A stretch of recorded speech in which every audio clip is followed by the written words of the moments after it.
If you walk your dog daily like I do, it's not uncommon to run into squirrels or rabbits that get your pup really excited, and suddenly they're darting towards the road. Adding a simple backup clip to your dog's collar or harness could be a lifesaver if something ever was to go wrong with the leash or the hardware. I bought these for my Dachshund Echo because I've heard too many horror stories of dogs breaking free and bolting into traffic.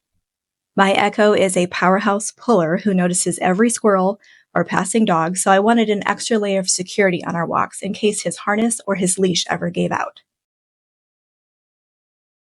I like to use this for our daily walks around the neighborhood, especially around busy streets, because it gives me peace of mind. If my dog suddenly lunges or sees something exciting, I know there's a backup clip holding him securely in place. These backup clips are ideal for casual strolls, hiking, or even training sessions. Adding this backup clip has been a game changer for me. I feel a whole lot calmer knowing there's a plan B if Echo's harness or leash ever broke. Whether you have a tiny 14-pound mini or a 100-pound full-size dog, this extra line of defense is a must-have. So if you want to walk, jog, or even hike without holding your breath every time your dog pulls, I recommend giving these backup safety clips a try.